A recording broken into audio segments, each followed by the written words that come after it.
안녕하세요. 디지털 핑스입니다. 현재 이런 얘기들이 계속 돌고 있습니다. 이것이 현실인가 봅니다. 러시아가 스위프트로부터 배제를 당하면서 과연 어디가 이득을 볼 수가 있을까? 거기에 대한 이야기가 많이 나오고 있죠. 자, 암호화폐가 이득을 볼 것인가? 또 중국이 이득을 볼 것인가? 하지만 현실적으로 암호화폐를 제재한다는 그 자체가 좀 말이 안 되는 상황이라 보고 있고요. 현재 우크라이나와 러시아의 문제로 인해서 러시아가 스위프트로부터 제재를 받고 있습니다. 이렇게 완전하게 배제를 당하게 되는데요. 자, 이런 상황 속에서 가장 이득을 볼 수 있는 국가는 중국으로 보입니다. 러시아 기업들이 우크라이나를 침공한 후 국제 제재로 많은 어려움을 겪고 있지 않습니까?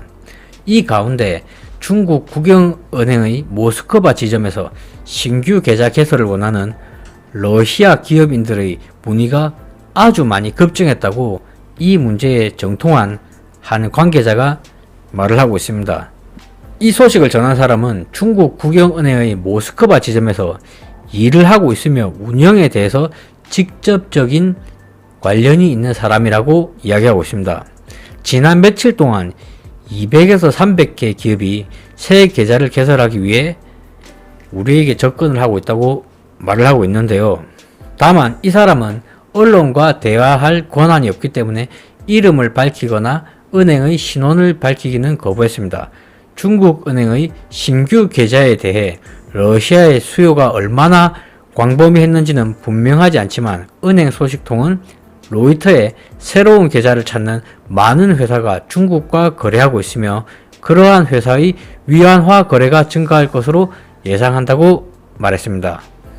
서방의 정부들은 세계 금융 시스템에서 러시아 경제를 완전 차단하고 국제 기업들이 판매를 중단하고 관계를 끊고 있으며 수백억 달러 가치의 투자를 중단하도록 압박하고 있습니다.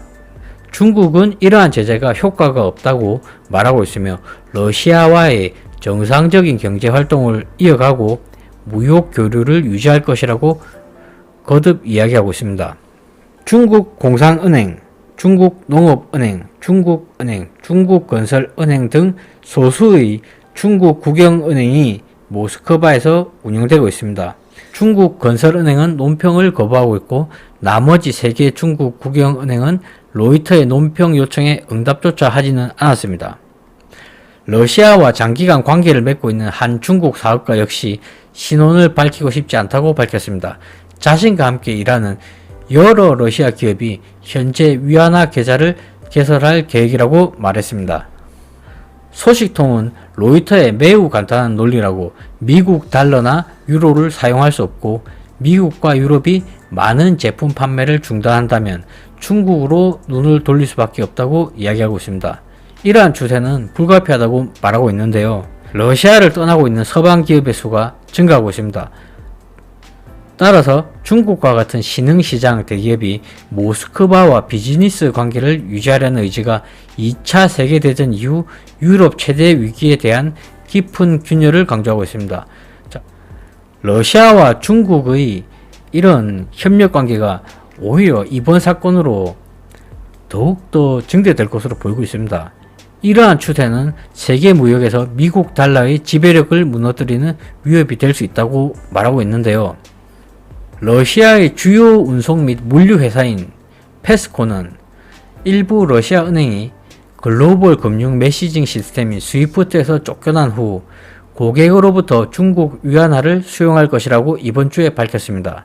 러시아와 중국 간의 관계를 촉진하는 무역기구의 셴 무후이 대표는 러시아 기업들이 위안화를 기꺼이 받아들이는 것은 자연스러운 일이라고 말했습니다. 그러나 중국의 소규모 수출업체들은 루블화 폭락으로 고통받고 있으며 많은 업체들이 잠재적 손실을 피하기 위해 배송을 일시 중단하고 있다고 말하고 있습니다. 러시아의 화폐가 값어치를 상당하게 상실하고 있다는 증거입니다.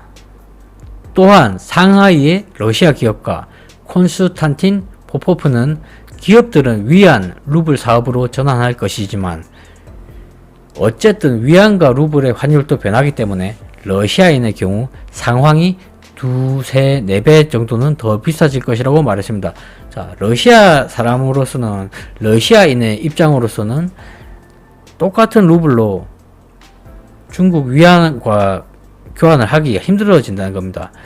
간단하게 1대1의 비교를 해보겠습니다. 현재는 러시아의 10루블로 중국의 10위안을 교환했다 한다면 다음 주에는 러시아의 10루블로 겨우 3위안, 4위안 밖에 가질 수가 없다고 말하는 것입니다.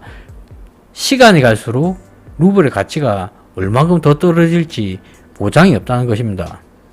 쉔이란 사람은 중국 제품에 대한 러시아의 이러한 수요들은 이럼에도 불구하고 장기적으로 증가할 것이라고 말하고 있습니다. 그는 핵심은 제재의 직면에 무역 해결 문제를 해결하는 것이라고 말했습니다. 러시아의 루블 가치가 아무리 떨어지고 이런 교환 비율 자체가 많은 손해를 본다 하더라도 지금의 가장 핵심은 러시아가 완전히 고립되는 상황에서 벗어나는 것이라고 이야기를 하고 있는 것입니다. 이렇게 현재 이런 상황에서는 러시아는 자신들의 루블 가치를 유지하기가 힘듭니다. 오늘은 10루블로 쌀 10kg를 샀지만 내일은 100루블로 쌀 10kg를 사야 하는 상황에 처해 있는 겁니다. 지금 러시아가. 그렇다면 어떠한 화폐가 지금 러시아를 지탱시킬 수 있겠습니까? 사실상 위안으로만 이렇게 대체를 하기는 힘듭니다. 결국은 암호화폐밖에 없다 하는 것인데요.